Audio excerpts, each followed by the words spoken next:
আল্লাহ পাকের কোরআন জানিয়েছে ওয়াইদা কুনতুম ফাদিলু, তোমরা যখন কথা বলবা তো ন্যায় কথা বলো। ওয়ালাউ কানা যা কুরবা, মহান আল্লাহ জানিয়েছেন, আল্লাহ পাক রব্বুল আলামিন জানিয়েছেন, তবে ন্যায় কথা বলবার সময় কে তোমার আপন আর কে তোমার আপন নয় এই বিবেচনা যেন একবারও করবা না। কে তোমার রক্তের, কে তোমার রক্তের নয়, কে তোমার বংশের, কে তোমার বংশীয় নয়, এটা যেন তুমি একবারও ভাববে না। ওয়ালাউ কানা যা কুরবা, মহান আল্লাহ জানিয়েছেন, এমনকি তোমার কোনো নিকট আত্মীয় যদি হয় আর তোমার ন্যায় কথাটা যদি তার এগেনস্টেও চলে যায়, আল্লাহ পাক রব্বুল আলামিন জানিয়েছেন, তবুও তো তুমি ঈমানের জায়গাতে দাঁড়িয়ে ন্যায় কথা বলতে বাধ্য। সাবিরিনা ওয়াস সাদিকিন ওয়াল কানিতিনা ওয়াল মুনফিকিন ওয়াল মুস্তাগফিরিনা বিল আসহার। সুবহানাল্লাহ। আরেকটু মন খুলে বলুন। এই পাঁচটা গুণ আল্লাহ ওই এক আয়াতে প্রায় এক লাইনের ভিতরে বলে দিয়েছে।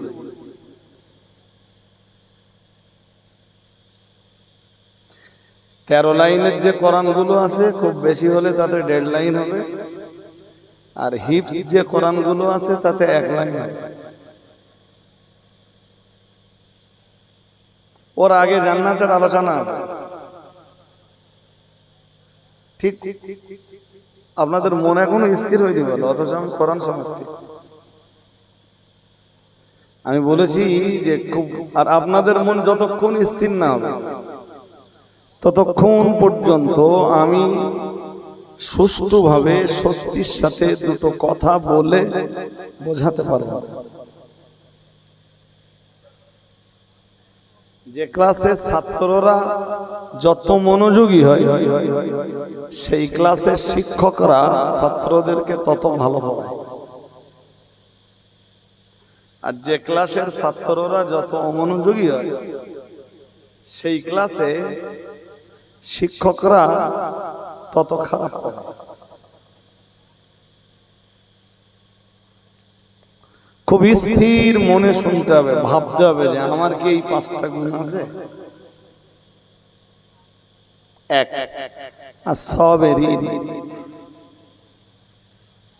আল্লাহ বললেন পরকালে যারা জান্নাতি হবে দুনিয়াতে তারা হবে ধৈর্যশীল। দুনিয়াতে তাদের ভিতরে থাকবে সবর। কি থাকবে বলুন? মনে রাখবেন সবর 3 প্রকার।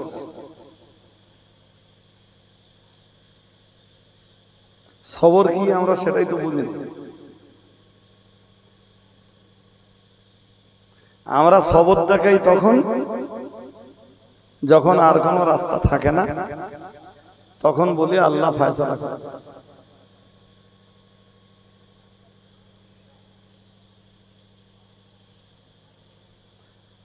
নিজের অধিকারটা ফিরে পাওয়ার জন্য বহু চেষ্টা করেছে। পঞ্চায়েত প্রধানের কাছে হেঁটেতে, প্রথম গ্রামের মেম্বারের কাছে হেঁটেতে, পঞ্চায়েত প্রধানের কাছে হেঁটেছে, জেলা পরিষদের নেতার কাছে হেঁটেছে, এমএলএ এমপির কাছে হেঁটেছে, কোন জায়গায় যে কিছু হয়নি। শেষ বেলায় বলছে আল্লাহ যেটা ফয়সালা করে, এটা সবর নয়। সবর কি? সবর হলো as-sabru ইনদা সাদামাতিল উলা। প্রথম ধাক্কাতেই যে বলবে ফয়সালা আল্লাহর উপর, ফয়সালা ওর নাম সবর। যদিও সবর 3 প্রকার। যারা বসেছেন মজলিসে খুব গভীর মন দিয়ে বুঝুন। প্রথম প্রকার সবর as-sabru আলা তাআত, যার বাংলা মানে হলো আল্লাহর আনুগত্যের ব্যাপারে সবর। সবর না থাকলে আপনি 5 বারের নামাজি হতে পারবেন। সবর না থাকলে আপনি 30 দিনের আদর্শ রোজাদার হতে পারবেন।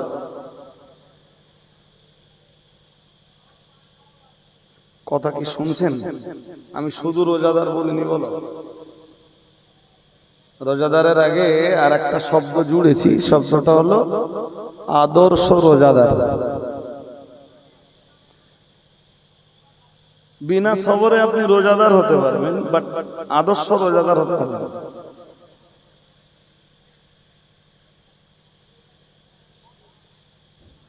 সবর ছাড়া যাকাত দিতে পারবেন, সবর ছাড়া আল্লাহর হুকুমগুলোকে আপনি বাস্তবায়ন করতে পারবেন না। এই জন্য সবরের প্রথম ক্যাটাগরিটাই হলো as-sabru আলা তাআত, আল্লাহর আনুগত্যের ব্যাপারে সবর।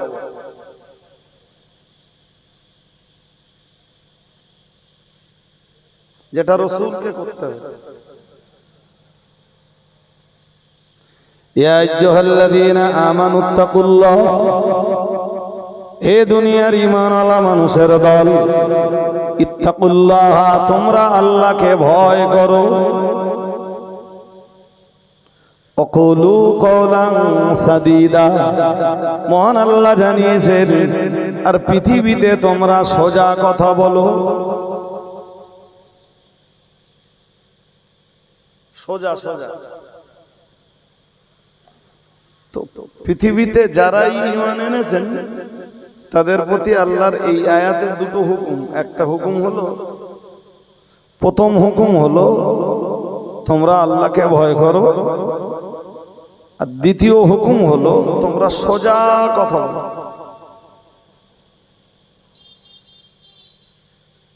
তো এই উত্তরবাগুন্ডি গ্রামে দাঁড়িয়ে সোজা কথা বলার জন্য লাগবে সবর। আপনি সোজা কথা বলবেন তো আপনাকে লাঞ্ছিত হতে হবে, আপনাকে অপমানিত হতে হবে। আপনি সোজা কথা বললে আপনাকে,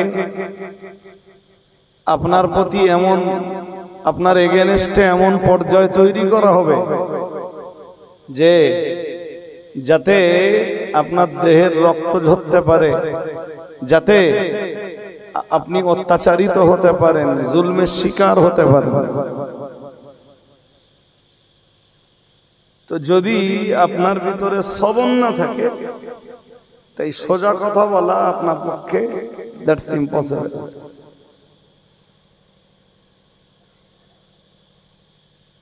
কোরআনের অন্য আয়াতে আল্লাহ বলেন, ওয়াইদা কুনতুম ফাদিলু,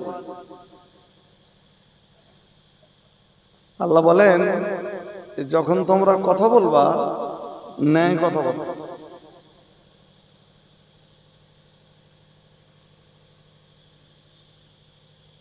কথা কি শুনছেন নাকি? আমরা আমাদের পারিবারিক ভাবে পরিবারের জায়গাতে দাঁড়িয়ে তাই আমরা ন্যায় কথা বলতে পারি।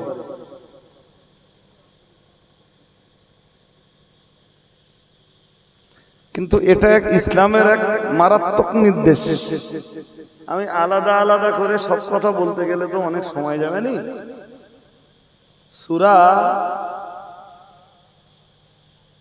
সূরা আনআমের 151, 152, 153 এই তিনটে আয়াতটা করে দেখবে।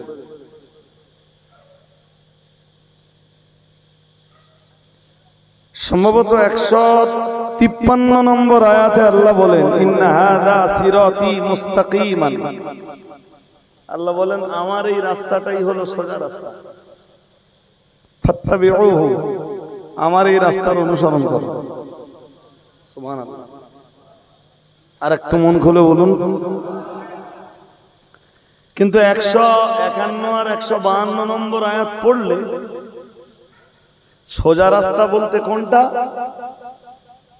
151 আর 152 নম্বর আয়াতে তার বিবরণ আছে। আর 53 নম্বর আয়াতে যে বললেন 152 আর 153 নম্বর আয়াতে যা যা আছে সেটাই হলো সোজা রাস্তা।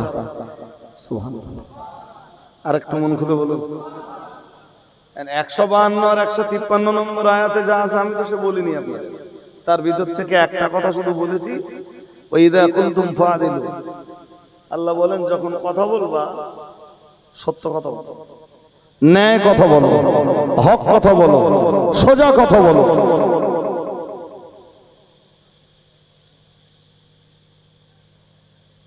এটাই আমার দেওয়া সঠিক রাস্তা। ন্যায়ের জায়গা থেকে তুমি যেই সরে যাবে, আদালত ইনসাফের জায়গা থেকে যেই তুমি সরে যাবে, জানবে ওটা আমার রাস্তা নয়, ওটা শয়তানের তৈরি করা রাস্তা। যখন তুমি ন্যায় কথা বলার জায়গা থেকে সরে গেলে, তখন থেকে তুমি মনে করো যে আমি আর আল্লাহর অনুসারী নই, এখন আমি শয়তানের গোলাম।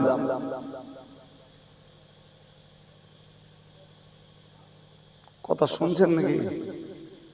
শুনছেন ভাই?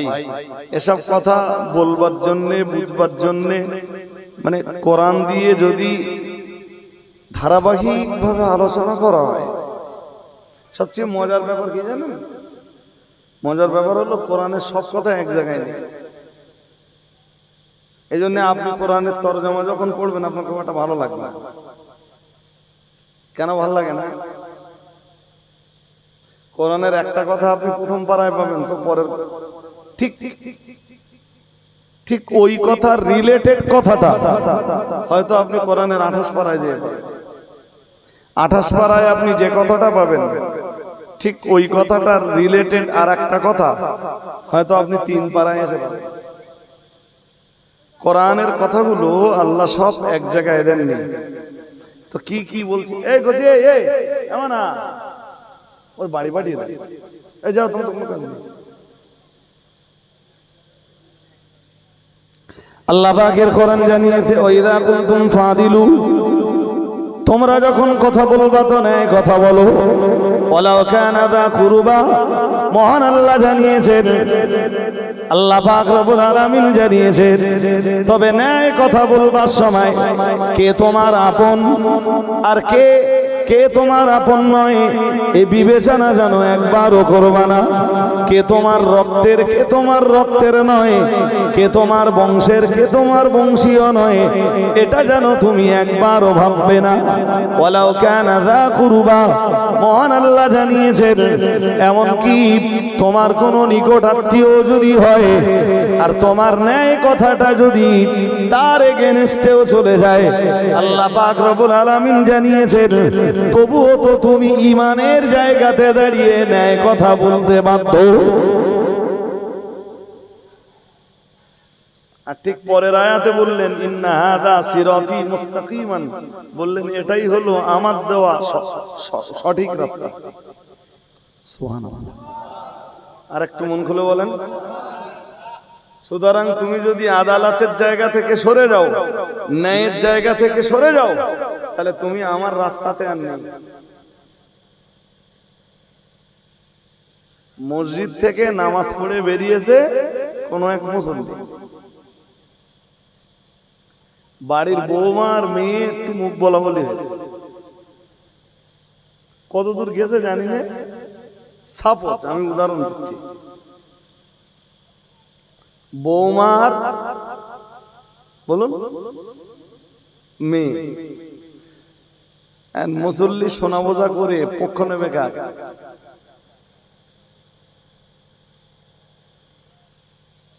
কিছু তাহলে ওর ভিতরে আদালত হতে পারে, তো মেয়ের দোষ, মেয়ে অপরাধী। ওইটাই তো আল্লাহ বলতে দেন, ওয়ালাউ কানা যা কুরবা। তাই বলেছি যে বৌমার রাস্তায় যেতে হবে, সেটা বলেছি।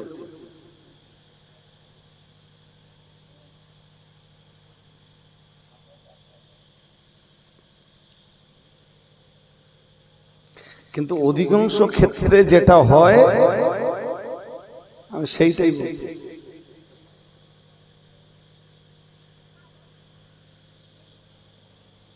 এই আদল বা আদালত আর ইনসাফ যদি সমাজে বহাল থাকতো, শাশুড়ি বৌমাতে কখনো গোলমাল লাগবে না।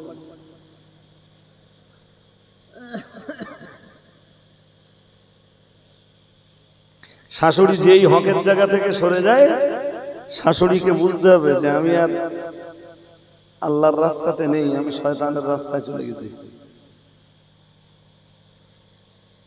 মানুষ তো প্রত্যেকটা রাকাত নামাজে আল্লাহর কাছে চাইছে ইহদিনাস সিরাতাল মুস্তাকিম, আল্লাহ সঠিক রাস্তা তুমি আমাকে দাও। কিন্তু মুখে বলে এক আর কাজে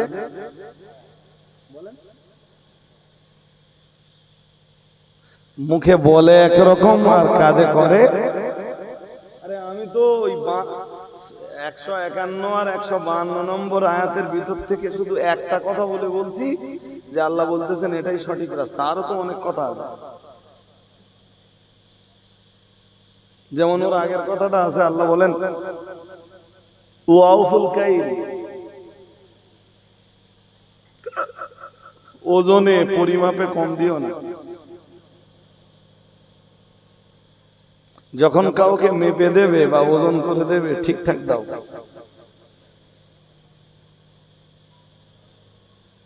ঠিক 53 নম্বর আয়াতে যে বললেন ইন্না হাযা সিরাতি মুস্তাকিমান, ওজন করে যখন কাউকে দেবে পরিপূর্ণ দাও, কম দিতে পারবে না, এটাই আমার দেওয়া সঠিক রাস্তা। সুবহানাল্লাহ। আর একটু মন খুলে বলুন। এই জায়গাটায় বহু মানুষ তো ধরা পড়ে যাবে।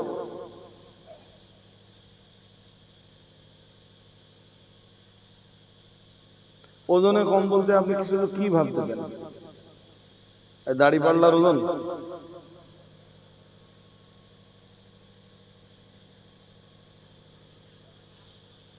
একটা লোককে মাঠে কাজ করালেন,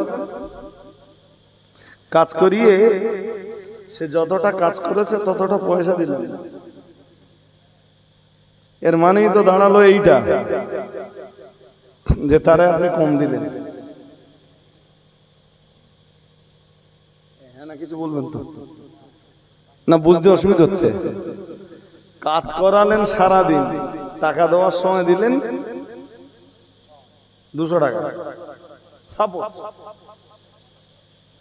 তো ওজনে তো আপনি কম দিলেন।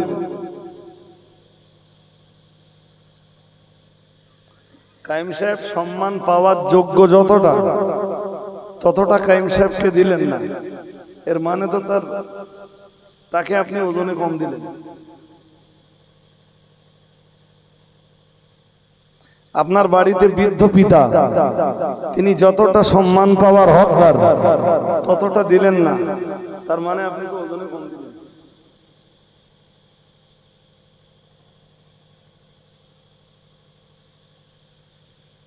স্কুলে গেলেন, ছাত্রদেরকে, ছাত্রীদেরকে, শিক্ষার্থীদেরকে যতটা পড়ানো দরকার ততটা পড়ালেন না, মাইনে নেওয়ার সময় 16 আনা বুঝে নিলেন, এর মানে তো ওজনে কম দিলেন।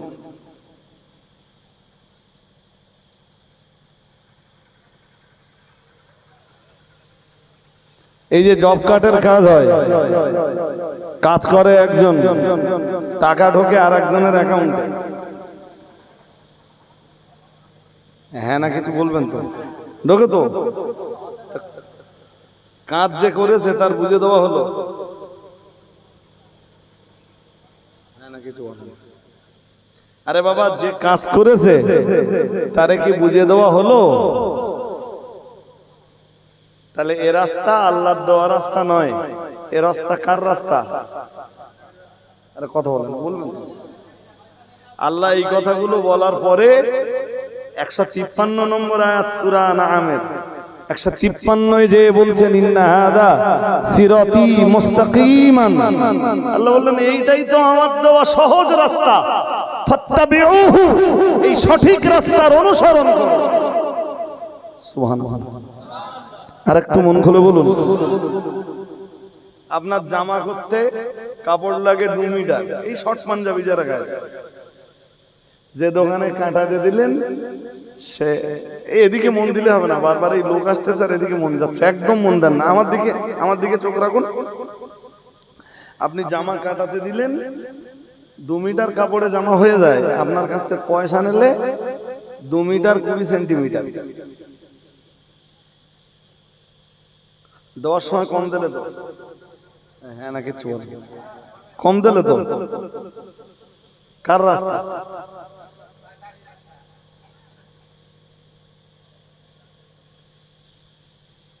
ওর আগে আর একটা কথা আছে, আরো ভাইটাল। আল্লাহ বলেন ওয়ালা তাকরাবু মালাল ইয়াতীম, আল্লাহ বলেন এতিমের মালের ধারে পাশেও যেও না, এতিমের মালের ধারে পাশেও যেও না। পরে বললেন ইন্না হাযা সিরাতি মুস্তাকিমান, আল্লাহ বললেন এটাই হলো আমার দেওয়া সহজ রাস্তা। তুমি এতিমের মাল আত্মসাৎ করতে পারবে না, গরিবের মাল আত্মসাৎ করতে পারবে না, অসহায়দের মাল আত্মসাৎ করতে পারবে না, তুমি দুস্থ মানুষদের মাল মেরে কেটে খেতে পারবে না।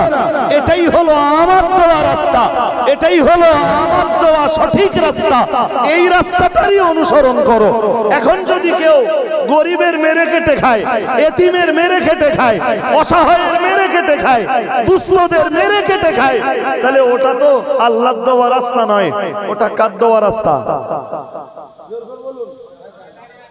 তাহলে বুঝতে অসুবিধা হয় কেন? আমি তো মাত্র কতগুলো কথা বললাম, ওই আয়াতগুলোতে আরো বহু কথা আছে। সব কথা একদিনে এক মজলিসে বলে ফেলা পসিবল না, আর বলতে গেলে ওই আয়াত ধরে ধরে সূরা আনামের 151, 152, 153 এই আয়াতগুলো পর পর পর পর আমাকে বলে যেতে হবে। তো মানুষ আজকে কোথায়?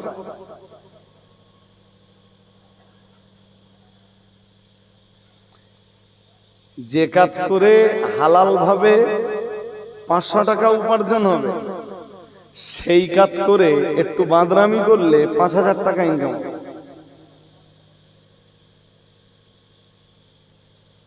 আমার কথা বুঝতেছেন না? বুঝতেছেন কি? হালাল ভাবে একটা কাজ করবেন, একটা কাজে 500 টাকা উপার্জন হবে, ঠিক সেই কাজটাই আপনি হারাম ভাবে করবেন, কত? হ্যাঁ, বরকত হবে না। সে বরকত হবে না এই কথাটা ভাবতেছে কত?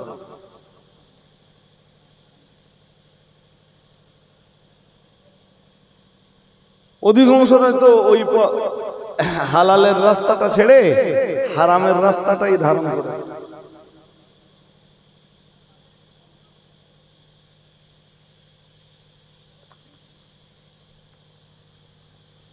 আপনি ফর এক্সাম্পল হালাল ভাবে ইটের ব্যবসা করবেন, এক গাড়ি ইট দিয়ে সাপোজ 1000 টাকা লাভ হবে, ঠিক ওই ব্যবসাটাই হারাম ভাবে করবেন, এক গাড়ি ইটে 5000 টাকা লাভ হবে। হালাল ভাবে ব্যবসা করবেন, ভাটায় এক গাড়ি কয়লা দিয়ে 2000 টাকা লাভ হবে। ওই ব্যবসাটাই আপনি হারামের রাস্তা ধারণ করবেন, এক গাড়ি কয়লায় 20,000 টাকা লাভ হবে।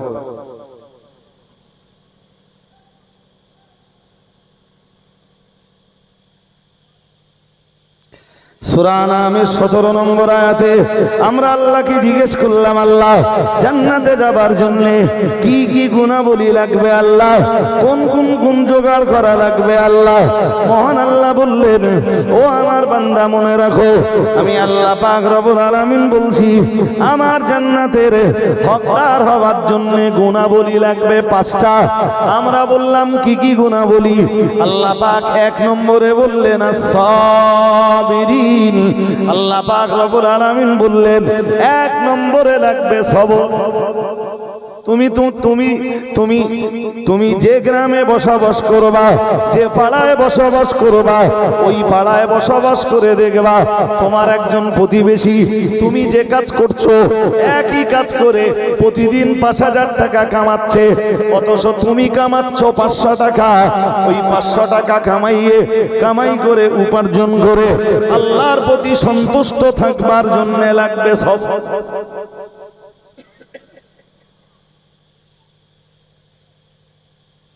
ও 5000 কামিয়েছে, তুমি 500 টাকা কামিয়েছো, ও ইলিশ মাছ কিনেছে, তুমি তার পাশে দাঁড়িয়ে একই বাজার থেকে গুড়ু গুড়ু তেলাপুয়া মাছ কিনে নিয়ে বাড়ি এসো। ওর আকাশ চুম্বি গগনভেদী বাড়ি, তোমার সেই টালির চাল ছিল, টালির চালই আছে, সে টালি তুমি আর নামাতে পারছো না। এই টালির চালের তলায় শুয়ে থেকে আল্লাহ শুকরিয়া আদায় করে বেঁচে থাকবার জন্য লাগবে সবর।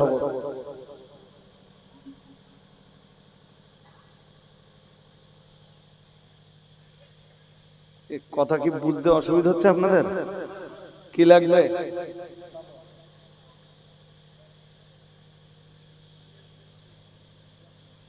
তুমি তোমার চোখে দেখছো গোটা সমাজ হারামের পথে নেমে গেছে। জি, এই রকম এক কঠিন কন্ডিশনে হালালের জায়গাতে দাঁড়িয়ে থাকবার জন্য তোমার জীবনে লাগবে সব।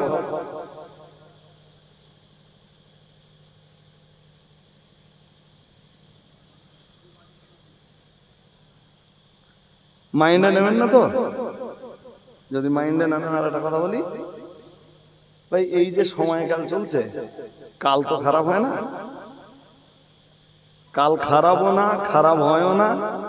আর হাদিস শরীফে এসেছে তোমরা কালকে গালি দিও না, লা তাসুব্বুদ দাহরা, কালকে গালি দিও না। আমি সময়কে খারাপ বলছি না, আমাদের আচরণ খারাপ। এই ভোট চলছে তো, ভোট চলতেছে না আমাদের? কবে? 1 তারিখ, 1 জুন তো, 1 বেশ, মানে আমরা আমাদের লাস্ট দফা 1 তারিখে ভোট শেষ, আর 4 তারিখে মনে হয় গণনা, তাই তো? একটা ভালো লোকের ভোটে দীর্ঘে দেন, জিততে পারবে।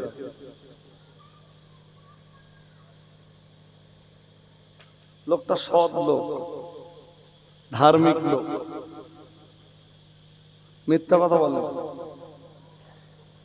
নামিয়ে দেন ময়দানে। আরে ইয়ে তো লোকসভা ভোট, আপনি পঞ্চায়েত ভোটে নামিয়ে দেন ময়দানে, তার পকেটে টাকা নেই, পাশে লোকও।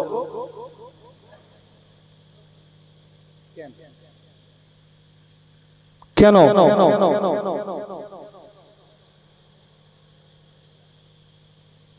তাহলে আপনি ভালো জায়গায় দাঁড়িয়ে থাকবার জন্য লাগবে সবর।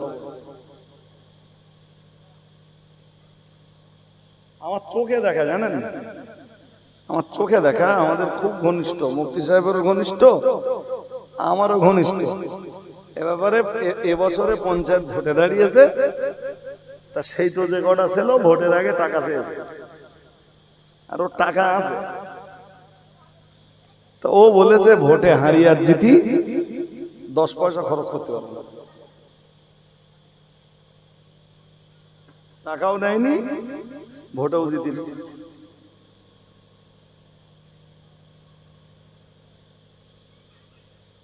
একটা স্বচ্ছ পরিচ্ছন্ন ক্যান্ডিডেট ভোটে 10 টাকাও খরচ না করে জিতে আসতেছে, রেকর্ড দেখাবেন?